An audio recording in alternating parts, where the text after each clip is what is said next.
Okay, நாம இப்போ இந்த வீடியோவில் எதை பற்றி பார்க்க போகிறோம் அப்படின்னா, ஆல்ரெடி எஸ்ஐபிசி எக்ஸாமுக்கு வந்து நம்ம ஃபாஸ்ட் ரிவிஷன் அப்படின்ற ஒரு சீரிஸ் பார்த்துட்டு இருக்கோம். அதில் குறிப்பாக வந்து நம்ம சயின்ஸ் கம்ப்ளீட் பண்ணிட்டோம், ஜாகிரஃபியும் கம்ப்ளீட் பண்ணிட்டோம். இதில் வந்து பார்த்திங்கன்னா இந்திய வரலாறு, அதுக்கப்புறம் தமிழ்நாடு வரலாறு, இது ரெண்டுத்தையுமே நம்ம என்ன பண்ண போகிறோம் அப்படின்னா கவர் பண்ண போகிறோம். என்னென்ன டாபிக் பார்த்தீங்க அப்படின்னா இதில் நான் உங்களுக்கு காட்டுறேன் பாருங்கள். இப்போ இந்திய வரலாறை பொறுத்த வரைக்கும் முக்கியமான லெசன்ஸ் சிந்துவெளி நாகரிகம், வேத காலம், சமணம், பௌத்தம், மௌரியர்கள், குப்தர்கள், குஷானர்கள், டெல்லி சுல்தான்கள், இந்த மாதிரியான டாபிக். ஓகேவா? அதே மாதிரி விஜயநகர பாமணி பேரரசு, முகலாயர், மராத்தியர், இதில் முக்கியமாக என்னென்ன விஷயம் இருக்கும் அது மட்டும் தான் நம்ம பார்க்க போகிறோம். இப்போ தமிழக வரலாறு எடுத்துக்கிட்டிங்க அப்படின்னா இந்த தமிழ்நாட்டில் தொல்லியல் ஆய்வுகள், இதிலிருந்து அடிக்கடி கொஸ்டின் கேட்பாங்க. சங்ககாலம், பல்லவர்கள், அதே மாதிரி சோழர்கள், பாண்டியர்கள், தமிழகத்தில் பக்தி இயக்கம், நாயக்கர்களுடைய ஆட்சி, பாளையக்காரர்களுடைய கிளர்ச்சி. ஓகேவா? இது வரைக்கும் நம்ம என்ன பண்ண போகிறோம் அப்படின்னா பார்க்க போகிறோம். ஓகே, ஃபஸ்ட்டு பாருங்க, 6 to 10ஆம் வகுப்பு வரையில் இருக்கக்கூடிய இந்திய வரலாறுல சிந்துவெளி நாகரிகம். இப்போ சிந்துவெளி நாகரிகம் எடுத்துக்கிட்டிங்க அப்படின்னா கிமு 3300 1900 வரையிலான காலகட்டம் தான் இந்த சிந்துவெளி நாகரிகம் அப்படின்றது. வரலாற்றின் தந்தை என அழைக்கப்படுபவர் ஹெரடோட்டஸ். சிந்துவெளி நாகரிகத்தின் மற்றொரு பெயர் என்னன்னு கேட்பாங்க, ஹராப்பா நாகரிகம். உலகில் பழமையான நாகரிகம் எது அப்படின்னா மொசடோமியா, பாபிலோனியா நாகரிகம். மனிதன் கண்டுபிடித்த முதல் உலோகம் எது அப்படின்னா செம்பு. இதுதான் அடிக்கடி கொஸ்டின்ல கேட்பானுங்க. ஹராப்பா நாகரிகம் எந்த காலத்தை சார்ந்ததுன்னா வெண்கல காலம். ஓகேவா? அடுத்து பாருங்க, இந்திய தொல்லியல் துறை 1861 முதல் இயக்குனர் யார் அப்படின்னா அலெக்சாண்டர் கன்னிகம். புதையுண்ட நகரம் அப்படின்னா ஹராப்பா. இறந்தவர்கள் மேடுன்னு சொல்றது வந்து பார்த்தீங்கன்னா மொஹஞ்சதரா. இது ரெண்டுமே வந்து பார்த்தீங்கன்னா சிந்தி மொழி சொல் அப்படின்னு சொல்லுவாங்க. துறைமுக நகரம் வந்து பார்த்தீங்கன்னா லோத்தல். ஹராப்பாவுடைய நாகரிகம் ஒரு நகர நாகரிகம்.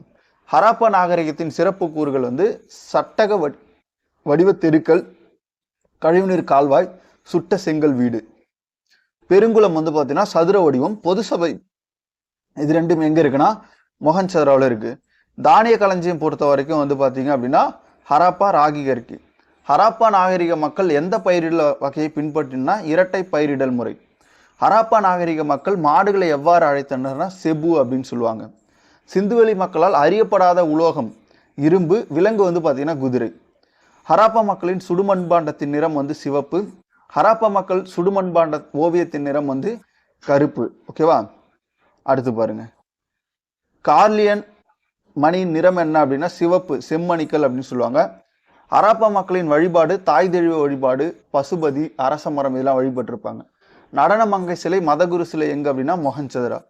பசுபதி சிலை வந்து பார்த்தீங்கன்னா ஹராப்பா.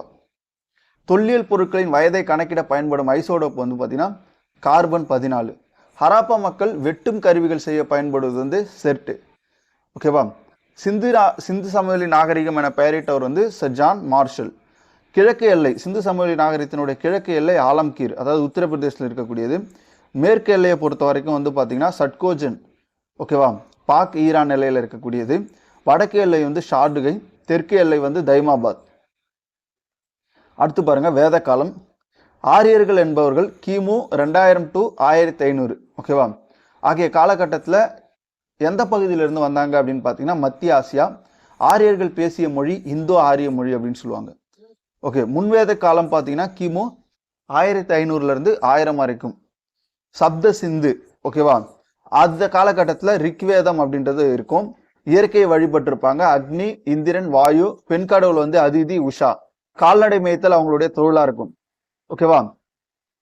அதுவே பின்வேத காலம் பார்த்தீங்க அப்படின்னா அவங்க வாழ்ந்த பகுதி வந்து கங்கை சமவெளி. வேதம் வந்து பார்த்தீங்கன்னா யாஜிர், சாம, அதர்வன. இதுவே வந்து முன்வேத காலத்துல வந்து ரிக்வேதம் இருந்திருக்கும். வழிபாடு வந்து பிரஜாபத், விஷ்ணு, ருத்திரன். படைப்பவர், காப்பவர், அழிப்பவர். பொருளாதாரம் வந்து பார்த்தீங்கன்னா வேளாண்மை. எங்க அப்படின்னா பின்வேத காலத்துல. அடுத்து பாருங்க, வேத காலத்தில் இந்திரன் எவ்வாறு அழைக்கப்பட்டார் அப்படின்னா புரந்தரா. புருசின், ராவி. ஓகேவா? ஆற்றங்கரையில் நடந்த போர் வந்து 10 அரசர்களின் போர் அப்படின்னு சொல்லுவாங்க. வேத இலக்கியம், ரிக்கு வந்து மந்திரங்கள், யாஜர்ல வந்து சடங்குகள் இருக்கும். சாம அப்படின்றது வந்து இசைப்பாடல்கள். அதர்வன வந்து பார்த்தீங்கன்னா மாய மந்திரங்கள். வேத பாடல்களை விளக்கம் செய்வது வந்து பிராமணர்கள். உபநிடதங்களுடைய எண்ணிக்கை வந்து பார்த்தீங்கன்னா 108. சத்தியமேவ ஜெயதே காணப்படும் உபநிடதம் முண்டக உபநிடதம். அடுத்து பாருங்க, நிர்வாகம். ஜனா யாரால் ஆளப்பட்டதுன்னா ராஜன். கிராமம் யாரால் ஆளப்பட்டதுன்னா கிராமணி. குடும்பம் யாரால் ஆளப்பட்டதுன்னா கிரகபதி. சமூகத்தினுடைய அடிப்படை அழகு வந்து பார்த்தீங்கன்னா குலம் அந்த காலத்துல இருந்தது. சமூகம் வேத சமூகம் எதன் அடிப்படையில் இருந்ததுன்னா தந்தை வழி சமூகம் அப்படின்னு சொல்லுவாங்க. ஓகேவா? வேத காலத்தில் தங்க நாணயம் எவ்வாறு அழைக்கப்பட்டதுன்னா நிஷ்கா. வேத கால நாகரிகம் ஒரு கிராம நாகரிகம் அப்படின்னு சொல்லுவாங்க. அடுத்து பாருங்க, சமணம் மற்றும் பௌத்தம். சமணம் எதை அடிப்படையாக கொண்டதுன்னா 24 தீர்த்தங்காரர்கள். ஓகேவா? முதல் தீர்த்தங்காரர் யாருன்னு கேட்பாங்க, ரிஷிபதேவர் என்ற ஆதிநாதர். 23வது தீர்த்தங்காரர் பசுவதநாதர். 24வது தீர்த்தங்காரர் தான் நமக்கு வர்தமான மகாவீரர். மகாவீரனுடைய இயற்பெயர் வந்து வர்தமானர். மகாவீரர் பிறந்த இடம் வந்து பார்த்தீங்க அப்படின்னா குந்தி கிராமம், வைசாலி. ஓகேவா? கிமு 540 வந்து அவர் பிறந்திருப்பார். மகாவீரருடைய பெற்றோர் சித்தார்த்தர், திரிசலை. மகாவீரர் எத்தனை வயதுல துறவரம் சென்றார் அப்படின்னா 30 வயது. மகாவீரர் எத்தனை வயதில் கைவல்யம் ஞானநிலை அடைந்தார்னா 42 வயதுல. ஓகேவா? 12 வயதுகள் கடும் தியானம் புரிஞ்சிருப்பார். ஜீனா என்று அழைக்கப்படுபவர்னா மகாவீரர். மகாவீரர் இறந்த ஆண்டு கிமு 468, 72 வயசுல வந்து இறந்திருப்பாரு. மகாவீரர் இறந்த இடம் வந்து பவபூரி அப்படின்னு சொல்லுவாங்க. மகாவீரரின் போதனைகள் திரிரத்தினம், 3 ரத்தினங்கள், அதாவது நல்ல நம்பிக்கை, நல்ல செயல், நல்ல அறிவு. சமணத்தை பின்பற்றுவர்கள் எதை பின்பற்ற வேண்டும் அப்படின்னா 50 சூளுரைகள். சமணத்தினுடைய பிரிவுகள் வந்து 2 பிரிவு இருந்தது. ஒன்று திகம்பரர் பிரிவு, இன்னொன்று ஸ்வேதம்பரர் பிரிவு. ஓகேவா? சமண மாநாடு, முதல் மாநாடு வந்து கிமு 300ல பாடலிபுத்திரத்தில் நடந்திருக்கும். தலைமை வந்து ஸ்துலபுத்திரர். ஓகேவா? அரசர் வந்து சந்திரகுப்த மௌரிய தலைமையில். 2வது மாநாடு கிபி 512 வல்லாபி அப்படின்ற இடத்துல நடந்திருக்கும். ஆகம சித்தாந்தத்தை தொகுத்தவர் யார் அப்படின்னு பார்த்தீங்கன்னா மகாவீரரின் சீடரான கௌதம சுவாமி. 57 அடி உயர பாகுபலியின் சிலை உள்ள இடம் சரவண பெலகுல்லா. உலகின் மிகப்பெரிய சமண சிலை எது அப்படின்னா பாகுபலி கோமதீஸ்வரர் சிலை. சமண காப்பியமாக கருதப்படுவது சிலப்பதிகாரமும் சிவக சிந்தாமணியும். திராவிட சமண சங்கத்தை தோற்றுவித்தவர் வஜ்ரநந்தி. சமண படுக்கை உள்ள இடம் வந்து மதுரை அரிட்டாப்பட்டி. சமணத்தை ஆதரித்த அரசர்கள் சந்திரகுப்த மௌரியர், அமோகவர்ஷர். பௌத்தம். பௌத்தத்தை எடுத்துக்கிட்டிங்கன்னா அதுக்கு புத்தரினுடைய இயற்பெயர் புத்தர் தான் இருப்பார். புத்தருடைய இயற்பெயர் சித்தார்த்தர். புத்தர் பிறந்த ஆண்டு கிமு 563. புத்தர் பிறந்த இடம் லும்பினி, நேபாளம். புத்தருடைய பெற்றோர் வந்து சுத்தோதனா, மாயாதேவி. சிற்றன்னை வந்து பார்த்தீங்கன்னா கௌதமி. புத்தருடைய மனைவி வந்து பார்த்தீங்கன்னா யசோதரா. புத்தரின் மகன் வந்து பார்த்தீங்கன்னா ரகுலன். புத்தர் துறவு மேற்கொண்ட போது அவருடைய வயது வந்து பார்த்தீங்கன்னா 29. புத்தர் தியானத்தின் எந்த நாளில் நிர்வாண நிலை ஞானநிலை அடைந்தார்னா 49வது நாள். புத்தர் ஞானமடைந்த இடம் புத்தகயா. புத்தர் தனது முதல் சொற்பொழிவு நடந்த இடம் சார்நாத்ல. புத்தரின் முதல் சொற்பொழிவின் பெயர் வந்து தர்ம சக்கர பரிவர்த்தனா அப்படின்னு சொல்லுவாங்க. புத்தர் பரிநிர்வாண நிலை, அதாவது இறப்பு அடைந்த ஆண்டு கிமு 483. புத்தர் பரிநிர்வாண நிலை இறப்பு அடைந்த இடம் வந்து குஷிநகர். எண் வழி பாதை, அதாவது வந்து பார்த்தீங்கன்னா ஒரு 8 நம்பிக்கைகளை சொல்லியிருப்பாரு. நல்ல நம்பிக்கை, நல்ல பேச்சு, நல்ல வாழ்க்கை, நல்ல முயற்சி, நல்ல எண்ணம், நல்ல செயல், நல்ல அறிவு, நல்ல தியானம். ஓகேவா? அடுத்து பாருங்க, பௌத்தத்தினுடைய மாநாடு. முதல் மாநாடு வந்து கிமு 483 சப்தபர்ணி ராஜகிரகம் அப்படின்ற இடத்துல நடந்தது. தலைமை உபாலி. அரசர் வந்து அஜாத சத்ரு. 2வது மாநாடு வந்து கிமு 383 வைசாலி. தலைமை வந்து சபகாமி. அரசர் வந்து காலசகர். கிமு 250 வந்து பார்த்தீங்கன்னா 3வது மாநாடு பாடலிபுத்திரத்தில் நடந்தது. தலைமை திஸ்ஸா, அசோகர். ஓகேவா? அரசர் வந்து அசோகர். கிபி 72ல் காஷ்மீரில் நடந்திருக்கும். வசுவமித்திரர் மற்றும் அஸ்வகோஷர் வந்து தலைமை. கனிஷ்கருடைய தலைமையில் இந்த மாநாடு. அப்போதைய அரசர் யாருன்னா கனிஷ்கர். பௌத்த இலக்கியம் வந்து பார்த்தீங்கன்னா திரிபீடகம். ஓகேவா? அதில் சுத்த பீடகம், வினய பீடகம், அபிதம பீடகம் அப்படின்ற 3 பீடகம் இருக்கும். புத்த சரிதத்தை எழுதியவர் அஸ்வகோஷர். பௌத்தத்தை ஆதரித்த முக்கிய அரசர் அசோகர், கனிஷ்கர். பௌத்த காப்பியமாக கருதப்படுவது மணிமேகலை, குண்டலகேசி. அடுத்தது மௌரியர்கள் தான் பார்க்க போகிறோம். நந்த வம்சத்தை வீழ்த்தி சந்திரகுப்த மௌரியர் எந்த பேரரசை உருவாக்கினார்? ஓகேவா? அவர் வந்து நந்த வம்சத்தை வீழ்த்தி சந்திரகுப்த மௌரியர் வந்து மௌரிய பேரரசை உருவாக்க உதவியாக இருந்தவர் யாருன்னா சாணக்கியர், கௌடலியர் அப்படின்னு சொல்லுவோம். அலெக்சாண்டர் படையெடுப்பு நடந்த ஆண்டு கிமு 326. மௌரிய வம்சத்தை தொடங்கியவர் சந்திரகுப்த மௌரியர். மௌரிய பேரரசின் தலைநகரம் பாடலிபுத்திரம். சந்திரகுப்த மௌரியர் தான் பார்க்க போகிறோம். அவருடைய காலம் கிமு 321 298 வரைக்கும். ஓகேவா? கிமு 305 செல்னிகோஸ் வென்றார் சந்திரகுப்த மௌரியர். சந்திரகுப்த மௌரியர் அவைக்கு வந்த கிரேக்க பயணி யாருன்னு கேட்பாங்க, மெகஸ்தனிஸ். பத்திரபாகு என்ற சமணத்துறையுடன் சரவண பெலகுல வந்தவர் வந்து பார்த்தீங்கன்னா சந்திரகுப்த மௌரியர் கடைசி காலத்தில். சந்திரகுப்த மௌரியர் மேற்கொண்ட உண்ணா நோன்பு வந்து சல்லேகனா அப்படின்னு சொல்லுவாங்க. அசோகர் அடுத்தது, மௌரிய வம்சத்தில் அசோகர் ரொம்ப முக்கியமானவர். அசோகர் ஆளுநராக இருந்த இடம் வந்து பார்த்தீங்கன்னா உஜ்ஜயினி மற்றும் தட்சசீலம். அசோகருக்கு வழங்கிய பட்டம் தேவன பிரியர்.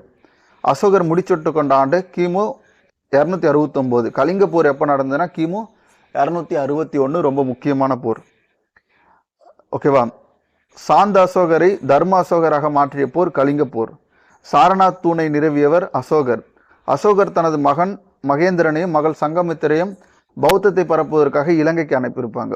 அசோகர் பௌத்தத்தை பரப்ப நியமித்தது தர்ம மகா மாத்திரர்கள். மௌரிய வம்சத்தின் கடைசி அரசர் பிரகத்ரா. பிரகத்ரை தோற்கடித்தவர் வந்து புஷ்யமித்திரன். அதாவது மௌரியர்களின் இலக்கியங்கள் அர்த்த சாஸ்திரத்தை எழுதியவர் விஷ்ணுகுப்தர், சாணக்கியர், கௌடல்யர். ஓகேவா. முத்ரா ராஜ்யத்தை எழுதியவர் விசாகதத்தர். மெகஸ்தனிஸ் எழுதியது இண்டிகா. கல்பசூத்திரத்தை எழுதியவர் பத்ரபாகு. இலங்கையை சார்ந்த இலக்கியம் தீபவம்சம், மகாவம்சம். அடுத்தது குப்தர்கள். குப்த வம்சத்தை நிறுவியவர் ஸ்ரீகுப்தர். ஸ்ரீகுப்தருக்கு பின் ஆட்சிக்கு வந்தவர் கடோத்கஜர். ஓகேவா. இவங்க 2 பேரையும் மகாராஜா என்று அழைக்கப்படக்கூடியவர்கள். அடுத்தது முதலாம் சந்திரகுப்தர். அவருடைய காலம் கிபி 319 335 வரைக்கும். லிச்சாவி இளவரசி குமாரதேவியை முதலாம் சந்திரகுப்தர் மணந்தார். முதலாம் சந்திரகுப்தர் வந்து மகாராஜாதி ராஜா என்று அழைக்கப்பட்டார். முதலாம் சந்திரகுப்தர் தங்க நாணயத்தில் இருந்த வாசகம் லிச்சாவியா. அடுத்தது சமுத்திரகுப்தர். இந்திய நெப்போலியன் என அழைக்கப்படுபவர் சமுத்திரகுப்தர். வட இந்தியாவில் 9 அரசர்களையும் தென்னிந்தியாவில் 12 அரசர்களையும் வென்றவர் சமுத்திரகுப்தர். சமுத்திரகுப்தரின் வெற்றிகளையும் சாதனைகளையும் கூறும் கல்வெட்டு அலகாபாத் கல்வெட்டு. அதாவது பிறையாகை மெய்கீர்த்தி அப்படின்னு சொல்லுவாங்க. பிறையாகை மெய்கீர்த்தியை உருவாக்கியவர் அரிசேனர். அஸ்வமேத யாகத்தை வந்து சமுத்திரகுப்தர் நடத்தியிருப்பார். சமுத்திரகுப்தர் வந்து கவிராஜா என்ற பட்டப்பெயராலும் அழைக்கப்படுவார். அதுக்கப்புறம் 2ஆம் சந்திரகுப்தர் கிபி 380 395 வரைக்கும். வெள்ளி நாணயத்தை வெளியிட்ட முதல் குப்த அரசர் யாருன்னா 2ஆம் சந்திரகுப்தர். இந்தியா வந்த முதல் சீன பயணி யாருன்னா பாகியான். 2ஆம் சந்திரகுப்தரின் அவை நவரத்தின அவை. அதில் வந்து பார்த்தீங்கன்னா காளிதாசர் சமஸ்கிருத புலவர், அரிசேனர் சமஸ்கிருத புலவர், அமரசிம்மர் அகராதியின் ஆசிரியர், தன்வந்திரி வந்து மருத்துவர், காகபாணர் ஜோதிடர், சன்கு கட்டிடக்கலை நிபுணர், வராச்சி சமஸ்கிருத கவிஞர், வராகமிக்கிரர் வானியல் அறிஞர், விட்டலப்பட்டர் வந்து மாய வித்தக்காரர். மெகரொலி இரும்பு தூண் கல்வெட்டு முதலாம் சந்திரகுப்தரின் வெற்றி சாதனைகளை பற்றியும் கூறுகிறது. பட்டங்கள் வந்து விக்ரமாதித்யா, தேவஸ்ரீ, தேவகுப்தா, சாகர் போன்ற பட்டங்கள் அழைக்கப்படுபவர் 2ஆம் சந்திரகுப்தர். அடுத்தது குமாரகுப்தர். கிபி 405 455 வரைக்கும். நலந்தா பல்கலைக்கழகத்தை தோற்றுவித்தவர். மகாவீரா என அழைக்கப்படக்கூடிய நலந்தா பல்கலைக்கழகத்தை இவர் தான் ஆரம்பிச்சிருப்பார். சக்கராதித்யா, மகேந்திர ஆதித்யா என அழைக்கப்படுபவர் வந்து குமாரகுப்தர். அடுத்து ஸ்கந்தகுப்தர். ஸ்கந்தகுப்தருடைய காலம் வந்து பார்த்தீங்கன்னா கிபி 455 467 வரைக்கும். ஹீனர்கள் படையெடுப்பை எதிர்கொண்டவர் யாருன்னா ஸ்கந்தகுப்தர். ஸ்கந்தகுப்தரின் வெற்றிகளை கூறும் கல்வெட்டு பிடாரி கல்வெட்டு. தோரமானா, மிரகுலா என்பவர்கள் யாருன்னா ஹீனர்கள். குப்த வம்சத்தின் கடைசி அரசர் விஷ்ணுகுப்தர். இவங்களுடைய சிற்பக்கலைக்கு உதாரணம் வராக சிலை, உதயகிரி, புத்தர் சிலை வந்து நலந்தா. இலக்கியம் வந்து ரகவம்சம், ரிதுவம்சம், மேகதூதம், குமாரவம்சம், மாலவி, காக்காணி மித்திரம், விக்ரம ஊர்வசியம். இதெல்லாம் யார் எழுதுனா பார்த்தீங்கன்னா காளிதாசர் எழுதியது. பண்டைய காலத்தில் இருந்த மருத்துவ அறிஞர் தன்வந்திரி சரகர். அறுவை சிகிச்சை முறையை முதலில் விளக்கியவர் சுஸ்ருதர். இந்தியாவின் ஷேக்ஸ்பியர் என அழைக்கப்படுபவர் காளிதாசர். இந்தியாவின் பொற்காலம் குப்தர்களுடைய காலம் அப்படின்னு சொல்றாங்க. ஹர்ஷவர்தன். ராஜஸ்ரீயை மீட்டவர் ஹர்ஷர். கண்ணோச்சியை மீட்டவர் ஹர்ஷர். ஹர்ஷரின் புதிய தலைநகரம் வந்து கண்ணோச். அரசரை நர்மதை நரிக்கரையில் வீழ்த்தியவர் யாருன்னா 2ஆம் புலிகேசி. வாதாபி, அதாவது சாளுக்கிய அரசரான 2ஆம் புலிகேசி. வட இந்தியாவை ஒருங்கிணைத்து ஆட்சி செய்தவர் யாருன்னா ஹர்ஷர். ஹர்ஷர் அவைக்கு வந்த சீன பயணி இவர் ஷுவர். மதச்சார்பின்மை கடைபிடித்தவர் வந்து ஹர்ஷர். ஹர்ஷரின் நூல்கள் வந்து நாகானந்தா, ரத்தினவாளி, பிரியதர்ஷிகா. ஹர்ஷ சரிதத்தை எழுதியவர் வந்து பார்த்தீங்கன்னா பானப்பட்டர். அடுத்தது குஷானர்கள். குஷானர்கள் கிபி 100 300 வரைக்கும். குஷானர்கள் வடமேற்கு சீனாவின் எந்த வம்சத்தை சார்ந்தவர்கள்னா யாக்ஷி வம்சம். சீனர்கள் குஷானர்களின் சிறந்த அரசர் வந்து கனிஷ்கர். கனிஷ்கர் வந்து கிபி 78லேருந்து 101 வரைக்கும் இரண்டாவது அசோகர் என அழைக்கப்படுபவர் கனிஷ்கர். கிபி 78ல் தோற்றுவித்த புதிய அரசாட்சி சக அரசாட்சி. ஓகேவா? சகா வருடமாக கொண்டாடப்படுவது கிபி 78. தலைநகரத்தை காபூலில் இருந்து பெஷாவர் மற்றும் புருஷபுரத்திற்கு மாற்றியவர் கனிஷ்கர். காஷ்மீரை கைப்பற்றியவர் கனிஷ்கர். யாருடைய போதனைகளால் கனிஷ்கர் பௌத்த மதத்தை தழுவினார் அப்படின்னா அஸ்வகோஷர். 4வது பௌத்த மாநாடு கனிஷ்கர் காலத்தில் கூட்டப்பட்டது. டெல்லி சுல்தானியம். இந்தியா மீது படையெடுத்த முதல் இஸ்லாமியர் முகமது பின் காசிம். இந்தியா மீது 17 முறை படையெடுத்தவர் முகமது கஜினி. இந்தியாவில் இஸ்லாமிய ஆட்சியை நிறைவேற யாருன்னு கேட்டால் முகமது கோரி. முதல் தரையின் போர் 1191 நடந்தது. முகமது கோரிக்கும் பிருத்திவிராஜ் சவுகானுக்கும் இடையே நடைபெற்ற இதில் முகமது கோரி வந்து தோற்கடிக்கப்பட்டிருப்பார். அப்போ இரண்டாவது தரையின் போரில் வந்து பார்த்தீங்க அப்படின்னா 1192 நடந்தது. இதில் முகமது கோரியால் பிருத்திவிராஜ் சவுகான் வந்து தோற்கடிக்கப்பட்டு கொல்லப்பட்டுருவார். பண்டகன் என்ற பாரசீக சொல்லின் பொருள் இராணுவ பணிக்காக வாங்கப்பட்ட அடிமைகள். அடிமை வம்சம் அல்லது மம்லுக் வம்சம் கிபி 1206 1290 வரைக்கும். கில்ஜி வம்சம் வந்து 1290 1320 வரைக்கும். துக்ளக் வம்சம் வந்து 1320 1414 வரைக்கும். சையது வம்சம் 1414 1451 வரைக்கும். லோடி வம்சம் வந்து 1451 1526 வரைக்கும். அடிமை வம்சம் குத்புதீன் ஐபக் கிபி 1206 1210 வரைக்கும். லாகூரில் இருந்து டெல்லிக்கு தலைநகரை மாற்றியவர் குத்புதீன் ஐபக். நலந்தா பல்கலைக்கழகத்தை அழித்தவர் வந்து பக்தியார் கில்ஜி. குத்புதீன் ஐபக்கின் பட்டம் வந்து லாக் பக்ஷா அப்படின்னு சொல்லுவாங்க. குத்புதீன் ஐபக் கட்டிய மசூதி வந்து பார்த்தீங்கன்னா குவ்வத் உல் இஸ்லாம் மசூதி டெல்லியில் இருக்கு. குதுமினாரை கட்ட தொடங்கியவர் வந்து குத்புதீன் ஐபக். குத்பின் ஐபக் பின் ஆட்சிக்கு வந்தவர் வந்து இல்துமிஷ். அடுத்தது இல்துமிஷை பார்ப்போம். இல்துமிஷ் வந்து 1210 1236 வரைக்கும். குதுமினாரை கட்டி முடித்தவர் யாருன்னா இல்துமிஷ். சாகல் கானி அல்லது 40 மான் குழுவை உருவாக்கியவர் இல்துமிஷ். இராணுவ வீரர்களுக்கு ஊதியத்தை நிலமாக வழங்கும் இக்தா முறையை அறிமுகப்படுத்தியவர் யாருன்னா இல்துமிஷ். இல்துமிஷ் அறிமுகம் செய்த நாணயங்கள் என்னென்ன அப்படின்னு பார்த்தீங்கன்னா டாங்கா என்ற வெள்ளை நாணயம், ஜிடால் என்ற செப்பு நாணயம். கியாசுதீன் பால்பன் 1266 1287 வரைக்கும் 40 மான் குழுவை ஒழித்து தனக்கு எதிராக சதி செய்வோரை கண்காணிக்க ஒற்றர் முறை ஏற்படுத்தியவர் யாருன்னா பால்பன். பால்பனுக்கு எதிராக கிளர்ச்சி செய்த வங்காள ஆளுநர் யாருன்னா துக்ரில் கான். பால்பன் அறிமுகப்படுத்திய வணக்க முறை பைபோஸ் அல்லது மற்றும் ஜிஸ்டா அப்படின்னு சொல்லுவாங்க. மங்கோலியர்களிடமிருந்து நாட்டை பாதுகாக்க பல கோட்டைகளை எழுப்பியவர் வந்து பால்பன். பால்பன் ஆதரித்த பாரசீக கவிஞர் வந்து பார்த்தீங்கன்னா அமீர் குஸ்ரு. அடிமை வம்சத்தின் கடைசி அரசர் யாருன்னா கைகுபாத். அடுத்து கில்ஜி வம்சம். கில்ஜி வம்சத்தில் ஜலாலுதீன் கில்ஜி பார்க்க போகிறோம். 1290 1296 வரைக்கும். ஓகேவா? ஓகே.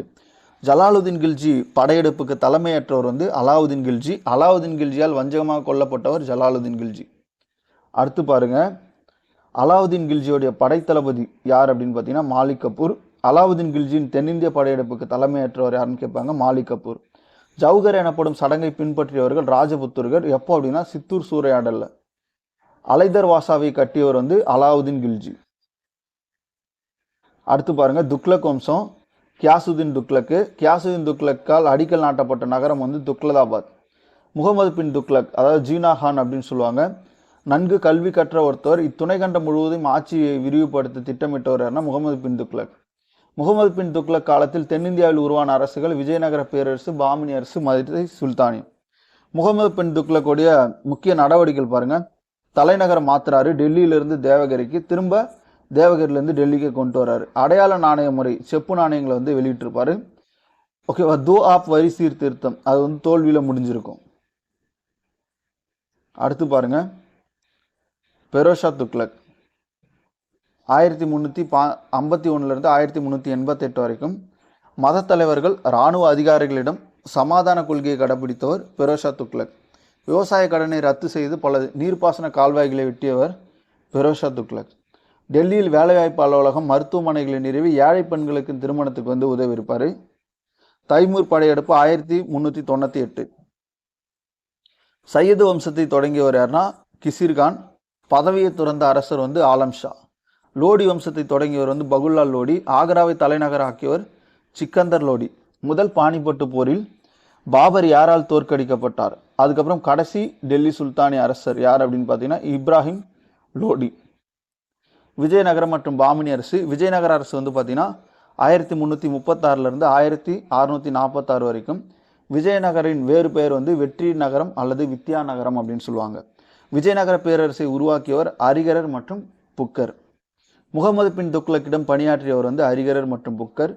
அந்த வம்சங்கள் பார்த்தோன்னா சங்க வம்சம், சாலு வம்சம், துலுவ வம்சம், ஆரவிடு வம்சம். ஓகேவா? அதில் பாருங்கள், சங்கம வம்சம் மதுரை சுல்தானியத்திற்கு முற்றுப்புள்ளி வைத்த முதலாம் புக்கருடைய மகன் குமார காம்பண்ணா. கங்காதேவி எழுதிய நூல் வந்து மதுரா விஜயம். சங்கம வம்சத்தின் சிறந்த அரசர் 2ஆம் தேவராயர். தனது படையில் இஸ்லாமிய வீரர்களை பணியமர்த்தியவர் வந்து 2ஆம் தேவராயர். சங்கம வம்சத்தின் கடைசி அரசர் 2ஆம் விருப்பாட்சியர். அடுத்தது சாலுவ வம்சம். 2ஆம் விருப்பாட்சியரை கொண்டு சாலுவ வம்சத்தை தொடங்கியவர் வந்து சாலுவ நரசிம்மா. சாலுவ நரசிம்ம பின் ஆட்சிக்கு வந்தவர் வந்து இம்மடி நரசிம்மா. இம்மடி நரசிம்மா காலத்தில் இந்தியா வந்தவர் வந்து பார்த்தீங்கன்னா வாஸ்கோட காமா. துலுவ வம்சத்தை தொடங்கியவர் வந்து நசரநாயக்கர். துலுவ வம்சத்தின் சிறந்த அரசர் யாருன்னா கிருஷ்ண தேவராயர்.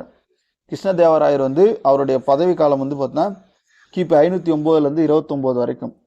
இவருடைய இராணுவ வெற்றிகள் வந்து கோல்கொண்டா சுல்தான், பீஜப்பூர் சுல்தான் மற்றும் ஒடிசாவுடைய கஜபதி அரசர்களை வந்து வென்றிருப்பார். வாராங்களுடைய பிரதாபருத்திரனையும் வென்றிருப்பார். கிருஷ்ணதேவராயரிடம் நட்புறவாக இருந்த அவருக்கு பீரங்கி படை உதவி செய்த போர்ச்சுகீசிய ஆளுநர் வந்து அல்புகர்க்கு. அஷ்டதிக்கஜங்கள். கிருஷ்ணதேவராயரின் அவையை அலங்கரித்த 8 இலக்கிய அறிஞர்கள். கிருஷ்ணதேவராயருடைய இலக்கியங்கள் அமுக்த மால்யதா, ஜாம்பவாதி கல்யாணம், சமஸ்கிருத நாடகம். ஓகேவா? இவருடைய கட்டிடக்கலைன்னு பார்த்தா கோயில்களின் நுழைவாயிலில் ராஜகோபுரத்தை நிறுவியவர் யார் அப்படின்னு கேட்பாங்க. கிருஷ்ணதேவராயர். ஓகேவா? கிருஷ்ணதேவராயர் கட்டிய கோயில் அசாரா ராமசாமி கோயில், விட்டாலசாமி கோயில், ஹம்பி கிருஷ்ணா கோயில். கிருஷ்ணதேவராயரின் சமகாலத்தவர் வந்து பாபர். தலைக்கோட்டை போர் நடந்த ஆண்டு 1565. ராஷ்டி தங்கடி போர் என அழைக்கப்படுவது வந்து பார்த்தீங்கன்னா தலைக்கோட்டை போர். ஓகேவா? ராஷ்டி தங்கடி போர் அதாவது தலைக்கோட்டை போர் 1565 ராமராயரை வென்றவர்கள் வந்து தக்கானிய பாமுனி சுல்தான்கள். துங்கபத்ரையின் தென்கரையில் இருந்த விஜயநகரம் தற்போது எவ்வாறு அழைக்கப்படுகிறதுனா ஹம்பி. ஆரவிடு வம்சம். ஆரவிடு வம்சத்தை தொடங்கியவர் வந்து திருமலை தேவராயர். ஆரவிடு வம்சத்தின் தலைநகர் வந்து பார்த்தீங்கன்னா பெனுகொண்டா. கடைசி அரசர் வந்து 3ஆம் ஸ்ரீரங்கர். தங்க நாணயத்தின் பெயர் வந்து பார்த்தீங்கன்னா வராகன். நீர்ப்பாசனத்திற்காக குளங்கள், நீர்த்தேக்கங்களை உருவாக்கியவர் வந்து கிருஷ்ணதேவராயர். இலக்கியம் வந்து பார்த்தீங்க அப்படின்னா மதுரா விஜயம் கங்காதேவியுடையது. அமுக்த மால்யதா, ஜாம்பவாதி கல்யாணம் வந்து கிருஷ்ணதேவராயருடையது. பாண்டுரங்க மகாமாத்தியம் வந்து தெனாலி ராமகிருஷ்ணாவுடையது. மனுசரிதம் வந்து அல்லசாணி பெத்தண்ணாவுடையது. கட்டிடக்கலை. தூண்களில் அதிகம் இடம்பெற்ற விலங்கு குதிரை. கட்டிடக்கலையின் சிறப்பு திறந்தவெளி அரங்கம், வேலைப்பாட்டுடன் கூடிய தூண்கள், கல்யாண மண்டபங்கள். பாமினி அரசுகள் 1547 1526 வரைக்கும். ஓகே, இது மாற்றி இருக்கும். 26 47 வரைக்கும் நினைக்கிறேன். தௌலதாபாத் நகரை கைப்பற்றி பாமினி அரசை நிறுவியவர் யாருன்னு கேட்பாங்க. அலாவுதீன் பாமுன்ஷா என்கின்ற அசன்கங்கு பாமினி. இது கேட்டிருக்காங்க கொஸ்டின்ல. பாமினி அரசுடைய தலைநகரம் குல்பார்கா. அலாவுதீன் பாமுன்ஷா அவருடைய பட்டம் வந்து அசன்கங்கு. தாராப் என்பது 4 மாகாணங்கள். முதலாம் முகமது ஷா வாராங்களை வென்றதற்காக பெற்ற இழப்பீடு கோல்கொண்டா கோட்டை மற்றும் பச்சை நிறம் கலந்த நீலவண்ண கற்களாலான சிம்மாசனம். முதலாம் முகமது ஷா வந்து 2 மசூதிகளை கட்டியது. எங்கே அப்படின்னா குல்பார்காவில். அதுக்கப்புறம் இரண்டாம் முகமது வந்து 1378 1397 வரைக்கும் பல மதராசாக்களை கட்டியவர் வந்து 2ஆம் முகமது. தலைநகரை குல்பார்காவிலிருந்து பிடாருக்கு மாற்றியவர் முதலாம் முகமது ஷா. 3ஆம் முகமது ஷா வந்து பார்த்தீங்க அப்படின்னா 3ஆம் முகமதுனுடைய பிரதமர் யாருன்னா முகமது கவான். முகமது கவான் இஸ்லாமிய கோட்பாடு, இராணுவ இலக்கியம், கணிதம் ஆகியவற்றில் சிறந்து விளங்கியவர் முகமது கவான். பாரசீக வேதியியல் அறிஞர் உதவியுடன் வெடிமருந்து தயாரிப்பு பயன்படுத்தியவர் யாருன்னா முகமது கவான். கடைசி அரசர் வந்து கலீம் உல்லா ஷா. பாமினி அரசு அதோட சிதைவடைஞ்சிருக்கும். பிடார், குல்பார்க், பீஜப்பூர், அகமது நகர், கோல்கொண்டா இதெல்லாம் சேர்ந்து தான் இந்த பாமினி அரசாங்கம் அப்படின்னு சொல்லுவாங்க. கட்டிடக்கலை. மதராசாவை பீடாரில் கட்டியவர் முகமது கவான். கோல்கொண்டா கோட்டையை கட்டியவர் வந்து ராஜகிருஷ்ண தேவ். கோல்கொண்டா கோட்டையை சீரமைத்தவர் வந்து குலி குதுப் ஷா. சர்மினாரை கட்டியவர் வந்து குலி குதுப் ஷா. கோல்கொண்டா கோட்டையின் உயரமான பகுதி வந்து பாலசீசார். கோல்கொண்டா கோட்டையின் நுழைவாயில் வந்து பார்த்தீங்கன்னா பதேதர் வாசா. அடுத்தது முகலாயர்கள் வந்து 1526 1857 வரைக்கும். பாபர் தான் வந்து முகலாய பேரரசை தோற்றுவிச்சிருப்பாரு 1526 டு 1530 வரைக்கும். முகலாய பேரரசை இந்தியாவில் நிறுவியவர்னா பாபர். ஜகுருதீன் முகமது பாபர் தந்தை வழி தைமூர் வம்சத்தையும் தாய் வழியில் மங்கோலிய செங்கிஸ்கான் வம்சத்தையும் சார்ந்தவர். பாபருடைய போர்கள்: முதலாம் பானிபட்டு போர் 1526, பாபர் விசஸ் இப்ராஹிம் லோடி, பாபர் வின் பண்ணியிருப்பாரு. கான்வா போர் பாபர் விசஸ் ராணத்தங்கா 1527, சந்தேரி போர் 1528, காக்ரா போர் 1529. இதில் சந்தேரி போரில் வந்து பாபர் விசஸ் மேதினி ராய், காக்ரா போரில் பாபர் விசஸ் முகமது லோடி. இதெல்லாமே பாபர் தான் வின் பண்ணியிருப்பார். பாபரின் இராணுவ வெற்றிகளுக்கான காரணம் அவரின் பீரங்கப்படையும் அவரின் போர் நுணுக்கங்களும். பாபரின் சுயசரிதை துசுக்கி பாபரி. இந்தியாவில் பாரசீக கட்டிடக்கலையை அறிமுகம் செய்தவர்னா பாபர். பாபருக்கு பிறகு வந்து ஹுமாயூன் 1530 டு 1540, அதுக்கப்புறம் 55 டு 56. ஓகேவா? ஹுமாயூன் என்றால் நல்வாய்ப்பு என்று பொருள். சவுசா போர் 1539, கன்னோசி போர் 1540 ஆகியவற்றில் ஹுமாயூன் பீகாரை ஆண்ட ஷெர்ஷாக்களால் தோற்கடிக்கப்பட்டிருப்பார். அக்பர் பிறந்த ஆண்டு 1542. ஹுமாயூன் மீண்டும் டெல்லியை கைப்பற்றியது 1555. ஹுமாயூன் நாமா என்ற நூலின் ஆசிரியர் குல்தான் பேகம். நூலகத்தின் படிக்கட்டுகளில் இருந்து இடறி விழுந்தவர் வந்து பார்த்தீங்க அப்படின்னா ஹுமாயூன். அடுத்தது அக்பர் பார்க்க போகிறோம். அக்பர் 1556 1605 வரைக்கும். 14 வயதில் அவர் முடிசூட்டப்பட்டிருப்பார். அக்பருடைய பாதுகாவலர் வந்து பார்த்தீங்கன்னா பைரம் கான். இரண்டாம் பானிபட்டு போர் 1556 அக்பர் விசஸ் எமுக்கு இடையில் நடைபெறுது. அக்பர் வின் பண்ணுறாரு. ஹால்திகாட் போர் வந்து அக்பர் விசஸ் ராணா பிரதாப்புக்கு இடையில நடைபெறுது. கோண்டுவானா, ரான் துர்காவத், அகமது நகரின் சாந்த் பிவி குஜராத், வங்காளம், பீகார், ஒடிசா ஆகியவற்றை வெற்றி கொண்டார். அக்பருடைய ராஜபுத்திர கொள்கை: அக்பரை மணந்த ராஜபுத்திர உயர்குடி பெண் ஹர்காபஸ் ஜோதாபாய். அக்பரின் வருவாய் அமைச்சர் ராஜா தோடர்மால். அக்பருடைய நம்பிக்கைக்குரிய படைத்தளபதியான ராஜா மான்சிங். அக்பரின் நிர்வாகத்தில் உயர் பதவியில் இருந்தவர் வந்து ராஜபுத்திரர்கள். அக்பருடைய மத கொள்கை மத சகிப்புத்தன்மை உடையவர் தான் அக்பர். ஜிசியா வரி மற்றும் யாத்திரை வரிகளை ரத்து செய்தார். அக்பரால் 1582 அறிவிக்கப்பட்ட ஒரு மத கோட்பாடு தீன் இலாகி. மன்சப்தாரி முறையை அறிமுகம் செய்தவர் வந்து அக்பர். அக்பரின் அவையில் இருந்த இசை மேதை வந்து தான்சேன். நுஸ்ரின் முகமது ஜஹாங்கீரை பற்றி தான் பார்க்க போகிறோம். 1605 1627 வரைக்கும் இருந்திருப்பார். ஜஹாங்கீர் வந்து பார்த்தீங்கன்னா உலகத்தை கைப்பற்றியவர் அப்படின்னு சொல்லுவாங்க. ஓவியங்கள், கலைகள், தோட்டங்கள், மலர்கள் ஆகியவற்றில் அதிக ஆர்வமுடையவர் ஜஹாங்கீர். ஜஹாங்கீருடைய மனைவி வந்து பார்த்தீங்கன்னா மெஹருனிசா அல்லது நூர்ஜஹான், அதாவது உலகின் ஒளி அல்லது அரண்மனை ஒளின்னு சொல்லுவாங்க. தனது மகனுக்கு கலகம் செய்ய உதவினார் என்பதற்காக 5வது சீக்கிய குரு அர்ஜுன் சிங்கை கொன்றார். புகையிலை பயன்பாட்டுக்கு தடை வைத்தவர் வந்து தான் ஜஹாங்கீர்.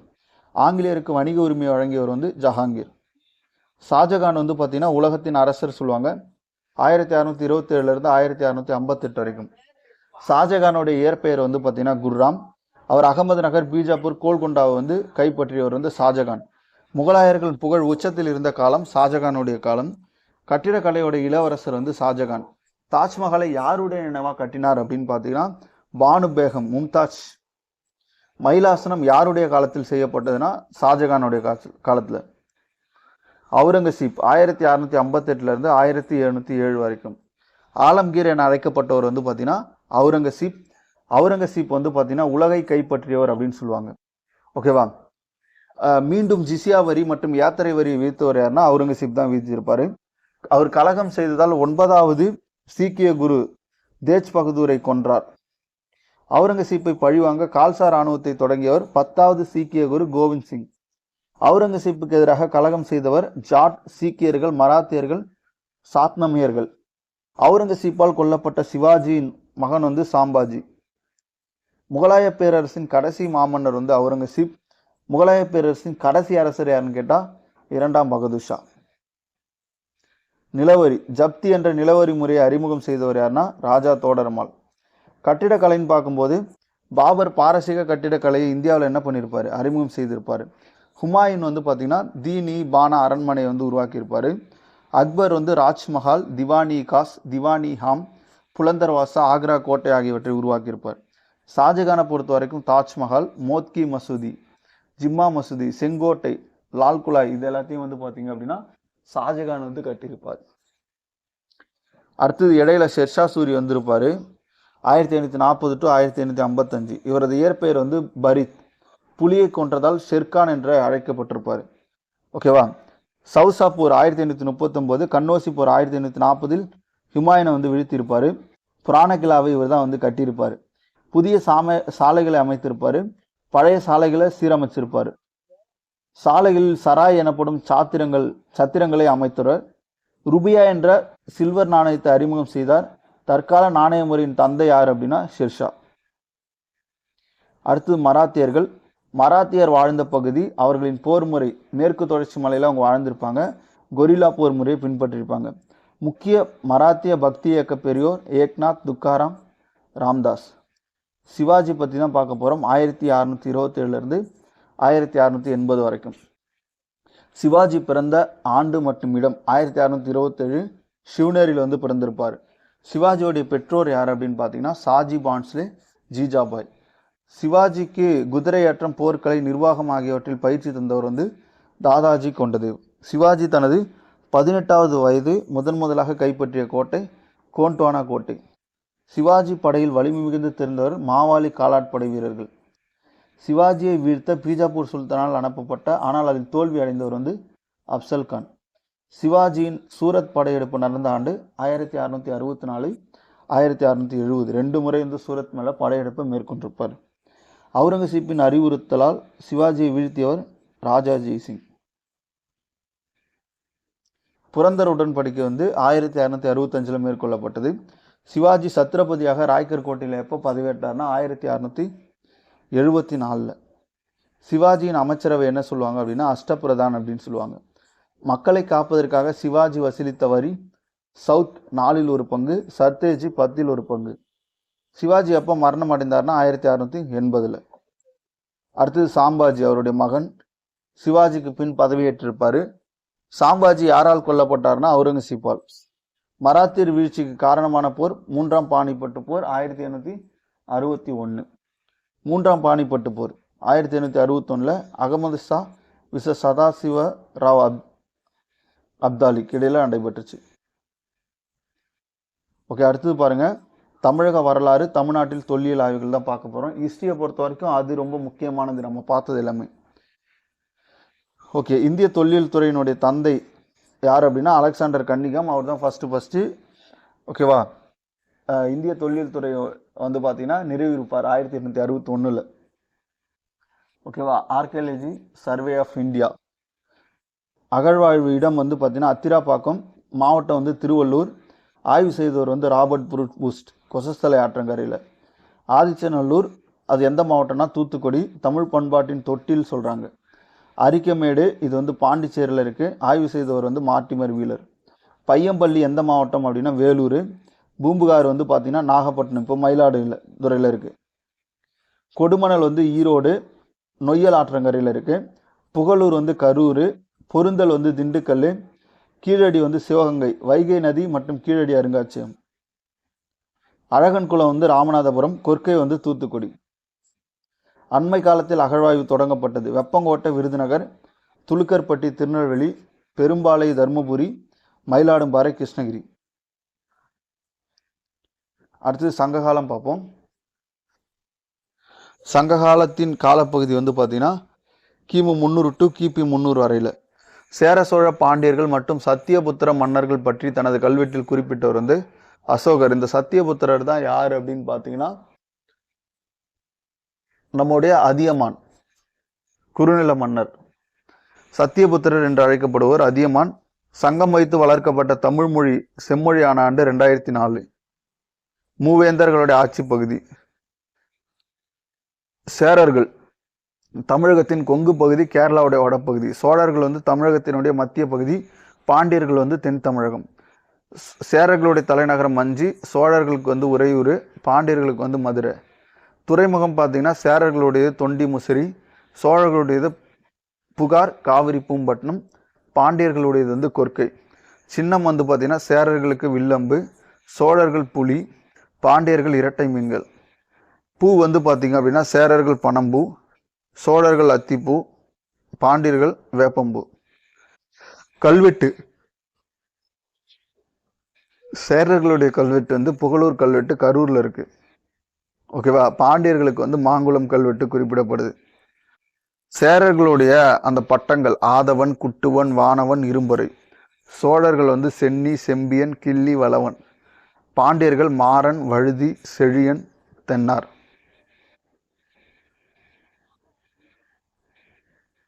முக்கிய அரசர்கள் வந்து சேரர்கள் வந்து சேரல் இரும்பரை தன் பெயரில் நாணயம் வெளியிட்டிருப்பாரு. சேரன் செங்குட்டவன் கண்ணகிக்கு வந்து கோயிலை கட்டி பத்தினி வழிபாட்டை தொடங்கி வச்சிருப்பாரு.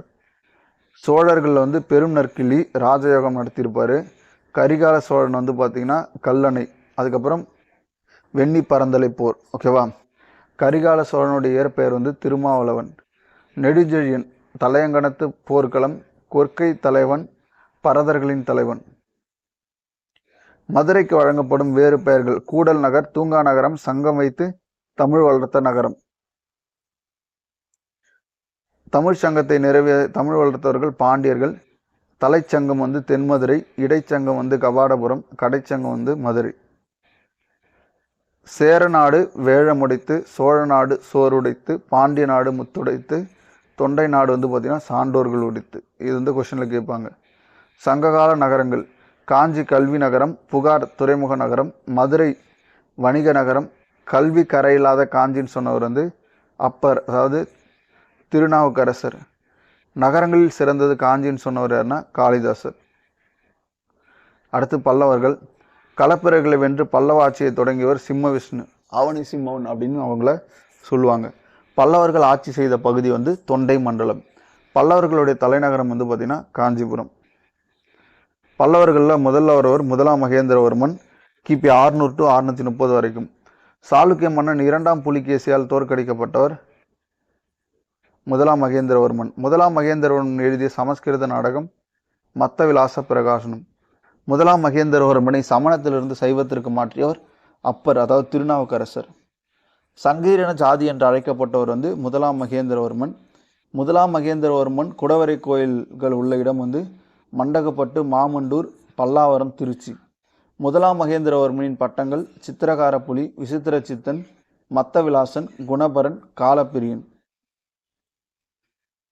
முதலாம் நரசிம்மவர்மன். சாளுக்கிய மன்னன் 2ஆம் புலிகேசியை வீழ்த்தியவர் முதலாம் நரசிம்மவர்மன். முதலாம் நரசிம்மவர்மன் காலத்தில் காஞ்சிபுரம் வந்த சீன பயணி இவான் சுவாங் ஒற்றைக்கல் ரதம், பஞ்சபாண்டவர் ரதம் ஆகியவற்றை கட்டியவர் முதலாம் நரசிம்மவர்மன். முதலாம் நரசிம்மவர்மனின் பட்டங்கள் மாமல்லன், வாதாபி கொண்டான்.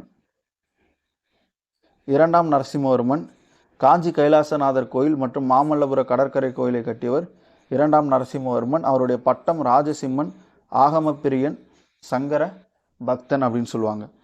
இலக்கியம் பார்த்தீங்கன்னா முதலாம் மகேந்திரவர்மனுடையது மத்த விலாச பிரகாசனம், தண்டி வந்து தண்டி அலங்காரம், காவிய தரிசனம், பாராவியோடைய கீர்தாஜுனியம். பல்லவர் காலத்தில் வாழ்ந்த முக்கிய நாயன்மார்கள் அப்பர், காரைக்கால் அம்மையார். பிற்கால சோழர்கள் மற்றும் பாண்டியர்கள். சோழர்கள் வந்து பார்த்தீங்கன்னா கிபி 850 1279 வரைக்கும். பிற்கால சோழ மரபை தொடங்கியவர் விஜயாலய சோழன். முத்தரையரை வென்று தஞ்சையை கைப்பற்றியவர் விஜயாலய சோழன். கடைசி பல்லவ மன்னனான அபராஜித்தை வென்று தொண்டை மண்டலத்தை கைப்பற்றியவர் முதலாம் ஆதித்ய சோழன். முதலாம் ராஜராஜ சோழன் வந்து பார்த்தீங்கன்னா கிபி 985 1014 வரைக்கும். முதலாம் ராஜராஜனை பற்றி கூறுவது திருவாலங்காடு செப்பேடு. 5ஆம் மகிழ்ந்தனை வென்று வட இலங்கையை வென்றவர் வந்து முதலாம் ராஜராஜ சோழன். முதலாம் ராஜராஜன் வென்ற பகுதிகள் வந்து முன்னீர் பழந்தீவு, அதாவது மாலத்தீவு, காந்தலூர் சாலை, வெங்கி. தனது மகள் குந்தவையை ராஜராஜன் மனம் முடித்து கொடுத்தது சக்திவர்மனின் சகோதரர் விமலாதித்யனுக்கு. நாகையில் புத்த மடாலயம் கட்ட அனுமதி அளித்தவர் முதலாம் ராஜராஜ சோழன். கிபி 1010 தஞ்சை பெரிய கோயிலை கட்டியவர் முதலாம் ராஜராஜ சோழன். அவருடைய பட்டங்கள் வந்து பார்த்தீங்கன்னா மும்முடி சோழன், அருண்மொழி, சிவபாத சேகரன், ஜெயங்கொண்டான், காந்தலூர் கள மருந்தளியவன். அடுத்ததாக பாருங்க, முதலாம் ராஜேந்திரன். ஓகேவா, இவர் முதலாம் ராஜேந்திரன் வந்து பார்த்தீங்கன்னா அவரை பற்றி கூறக்கூடிய செப்பேடு வந்து திருவாலங்காடு மற்றும் கரந்தை செப்பேடு. முதலாம் ராஜேந்திரன் கைப்பற்றிய இடங்கள் முழு இலங்கை, விஜயம், கடாரம், மலேயா, வங்காளம். தலைநகரை கங்கை கொண்ட சோழபுரத்துக்கு மாற்றியவர் முதலாம் ராஜேந்திர சோழன். கங்கை கொண்ட சோழபுர கோவிலையும் அவர் தான் வந்து கட்டியிருப்பார். சோழகங்கம் என்ற ஏரியும் உருவாக்கியிருப்பார். முதலாம் குலோத்தங்க சோழன். முதலாம் குலோத்தங்கனுடைய பட்டங்கள் சுங்கம் தவிர்த்த சோழன் என அழைக்கப்படுபவர். தாராசுரம் ஐராவதீஸ்வரர் கோயிலை கட்டியவர் இரண்டாம் ராஜராஜன். கடைசி சோழ அரசர் யார்னா மூன்றாம் ராஜேந்திரன். கல்வி, சோழர் கால கல்விக்கு எடுத்துக்காட்டு எண்ணாயிரம் வேதக்கல்லூரி, திருபுவனை வேதக்கல்லூரி. அடுத்து பாண்டியர்கள். பாண்டியர்களில் முதலாம் பாண்டிய பேரரசு 1575. ஓகேவா, 575 to 950 வரைக்கும். களப்பிரர்களை வென்று பாண்டிய பேரரசை தொடங்கியவர் கடுங்கோன். முதலாம் பாண்டிய பேரரசின் சிறந்த அரசர் வந்து மாரவர்மன் அரிகேசரி. அரிகேசரி சமணத்திலிருந்து சைவத்துக்கு மாற்றியவர் யார்னா திருஞான சம்பந்தர். மாரவர்மன் அரிகேசரியின் பட்டங்கள் கூன் பாண்டியன், நின்று சீர் நெடுமாறன், சுந்தர பாண்டியன். இரண்டாம் பாண்டிய பேரரசு 1190 1310 வரைக்கும். பாண்டியர் ஆட்சியின் போது காயல் துறைமுகத்திற்கு வந்த வெளிநாட்டு பயணி மார்கபோலோ. இரண்டாம் பாண்டிய பேரரசின் புகழ்பெற்ற அரசர் சடையவர்ம சுந்தர பாண்டியன். மாரவர்ம குலசேகர பாண்டியனை கொன்றவர் வந்து அவரது மகன் சுந்தர பாண்டியன். மாரவர்ம குலசேகர பாண்டியன் யாரை அரசராக்கினார் அப்படின்னா வீரபாண்டியனை. அலாவுதீன் கில்ஜியிடம் அடைக்கலம் அடைந்தவர் வந்து சுந்தர பாண்டியன். மாலிக் கபூர் மதுரை படையெடுத்த ஆண்டு 1311. குலசேகர பாண்டியன் காலத்தில் இந்தியா வந்த வெனிஸ் நகர பயணி மார்கபோலோ. நிர்வாகம், பாண்டிய மன்னர்கள் அழைக்கப்பட்ட வீதம் கூடல் கோன், கூடல் காவலன். பாண்டியர்களின் கிராம நிர்வாகத்தை பற்றி கூறும் கல்வெட்டு மானூர் கல்வெட்டு. தமிழகத்தில் பக்தி இயக்கம் 63 நாயன்மார்கள் சைவத்தோடும் 12 ஆழ்வார்கள் வைணவத்தோடும் தொடர்புடையவர்கள். ஆழ்வார்கள் மொத்தம் 12 பேர். ஆழ்வார்களில் தலை சிறந்தவர் வந்து நம்மாழ்வார். பெரியாழ்வாரின் வளர்ப்பு மகள் ஒரே பெண் ஆழ்வார் வந்து பார்த்தீங்கன்னா ஆண்டாள். திருப்பாவை, நாச்சியார் திருமொழி. ஓகேவா, இது ஏற்றியவங்க யாருன்னா ஆண்டாள். ஆழ்வார்களின் பாசுரங்களை 4000 திவ்ய பிரபந்தமாக தொகுத்தவர் யார் அப்படின்னு பார்த்தீங்கன்னா நாதமுனி. நாயன்மார்கள் வந்து பார்த்தீங்கன்னா சைவ மதத்துடன் தொடர்புடையவர்கள். நாயன்மார்கள் எண்ணிக்கை 63. முதல் 11 திருமுறைகளை தொகுத்தவர் நம்பியாண்டர் நம்பி. 12வது திருமுறையான பெரிய புராணத்தை இயற்றியவர் திருத்தொண்டர் புராணம். ஓகேவா, சேக்கிழார். குருநானக் சீக்கிய மதத்தை தோற்றுவித்தவர். சீக்கியர்களின் புனித நூல் வந்து குரு கிராந்த சாஹிப். கடைசி மற்றும் 10வது சீக்கிய குரு குரு கோவிந்த் சிங். தமிழ்நாட்டில் நாயக்கர்கள் ஆட்சி. தமிழகத்தில் மராத்தியர்கள் ஆட்சின்னு பார்க்கும்போது தஞ்சாவூரில் நவீன அச்சகத்தை நிறுவியவர் இரண்டாம் சரபோஜி. தஞ்சை சரஸ்வதி மகால் நூலகத்தையும் இரண்டாம் சரபோஜி தான் ஏற்படுத்தியிருப்பார். விலங்கு மருத்துவத்திற்காக தன்வந்திரி மகால் என்ற ஒன்றை ஏற்படுத்தியவர் யார்னா இரண்டாம் சரபோஜி. ஓகேவா, இரண்டாம் சரபோஜியுடைய நூல்கள் வந்து குமார சம்பவ சம்பு, முத்ராட்சயா, தேவேந்திர குரவஞ்சி. இதெல்லாம் இரண்டாம் சரபோஜியுடைய நூல்கள். தஞ்சாவூரில் முதல் விலங்கியல் பூங்காவை ஏற்படுத்தியவர் வந்து இரண்டாம் சரபோஜி. அடுத்து பாருங்க, பாளையக்காரர் கிளர்ச்சி 1529 கிருஷ்ணதேவர் தலைமையிலான விஜயரங்க பேரரசின் மதுரை நாயக்கராக இருந்த விஸ்வநாத நாயக்கர் வந்து பார்த்தீங்கன்னா அவருடைய அமைச்சர் அரியநாதர் உதவியோடு என்ன பண்ணியிருப்பார், பாளையக்காரர் முறையை கொண்டு வந்திருப்பார். முதலில் பின்பற்றியவர்கள் வந்து வாராங்காலத்தை சேர்ந்த காகத்திய அரசர்கள் தான் இந்த பாளையக்காரர் முறையை ஏற்படுத்தியிருப்பாங்க. தமிழகத்தை 72 பாளையங்களாக பிரித்து பாளையக்காரர்கள் வந்து ஆட்சி புரிஞ்சிருப்பாங்க. கிளர்ச்சி, அது தொடர்புடைய பகுதி, முக்கிய நிகழ்வு, பிற தகவல் தான் பார்க்க போகிறோம். பூலித்தேவர் தான் ஃபஸ்ட்டு கிளர்ச்சியில் ஈடுபட்டிருப்பார். அவர் நெற்கட்டும் சேவல் பகுதியை சேர்ந்தவர். Pulithevar versus Mahfuz Khan, first Pulithevar win பண்ணியிருப்பார். அதுக்கப்புறம் பூலித்தேவர் விசஸ் மருதநாயகம் வின் பண்ணியிருப்பார். பூலித்தேவர் ப்ளஸ் காப்பில் வந்து வின் பண்ணியிருப்பார். முதல் கிளர்ச்சியாளர் ஒண்டி வீரன் வந்து அவருடைய படை வீரன். அடுத்து வேலு நாச்சியார், தென்னிந்தியாவின் ஜான்சி ராணி, சிவகங்கையை சேர்ந்தவங்க. ஓகேவா, 16 வயதில் முத்துவடுகநாதரை திருமணம் செய்து கொண்டார். 1872 முத்துவடுகநாதர் இறந்ததுக்கப்புறம் இவங்க வந்து ஆட்சியில் இவங்க என்ன பண்ணியிருப்பாங்க அப்படின்னா விருப்பாட்சிக்கு போயிருப்பாங்க. எங்கே அப்படின்னா கோபால நாயக்கருடைய பாதுகாப்பில் கிட்டத்தட்ட 8 ஆண்டுகள் வந்து அவங்க இருந்திருப்பாங்க. அவங்களுடைய பொண்ணு வந்து வெள்ளச்சி நாச்சியார் 1890 வந்து இறந்திருப்பாங்க. செல்லமுத்து சேதுபதியின் மகள் 1880 சிவகங்கையை மீட்டிருப்பாங்க. குயிலி வந்து அவங்களுடைய பெண்படை தளபதி. உளவாளி வளர்ப்பு மகள் வந்து பார்த்திங்கன்னா உடையாள். வீரபாண்டிய கட்டபொம்மன் பாஞ்சாலங்குறிச்சியை சார்ந்தவர். 1878 வீரபாண்டிய கட்டபொம்மன் வந்து பதவியேற்றிருப்பார். ராமநாதபுர ஆட்சியாளர் ஜாக்சனோடு முரண்பாடு. வீரபாண்டிய கட்டபொம்மன் பானர்மேன் இவங்களுக்கு இடையில வந்து போர் நடக்கும். தூக்கிலிடப்பட்ட இடம் வந்து கயத்தாறு. 1899 அக்டோபர் 16. சகோதரர் வந்து பார்த்தீங்கன்னா ஊமத்துறை செவத்தையா. சிவசுப்பிரமணியம் வந்து அவருடைய அமைச்சர். ராமலிங்கம் வந்து பார்த்தீங்கன்னா தூது வந்திருப்பார். மருது சகோதரர்கள் ஓகேவா, சிவகங்கையின் சிங்கம் என அழைக்கப்படக்கூடியவர்கள். சிறுவயல் மற்றும் காளையார் கோயில் பகுதியில் இருந்திருப்பாங்க. தென்னிந்திய கூட்டமைப்பு 1801 உருவாக்குனாங்க. திருச்சி பிரகடனத்தை வெளியிட்டிருப்பாங்க. தூக்கிலிடப்பட்ட இடம் திருப்பத்தூர் கோட்டை 1801. இரண்டாம் பாளையக்காரர் கிளர்ச்சி எப்போ ஏற்பட்டதுன்னா 1801. தீரன் சின்னமலை இயற்பெயர் வந்து பார்த்திங்கன்னா தீர்த்தகிரி. கொங்கு பாளையக்காரர் இவர். கொரில்லா போர் முறையில் கைப்பற்றியிருப்பார். இவர் சங்ககிரி கோட்டையில் வந்து தூக்கிலிடப்பட்டிருப்பார். சமையல்காரர் நல்லப்பனால கொல்லப்பட்டார் அப்படின்னு கூட என்ன பண்ணுவாங்க சொல்லுவாங்க. இப்போ இது வரைக்கும் வந்து பார்த்திங்கன்னா நம்ம ஹிஸ்ட்ரி வந்து ஒரு கம்ப்ளீட் முக்கியமாக இருக்க பகுதி எல்லாமே ரிவிஷன் பண்ணியிருப்போம்.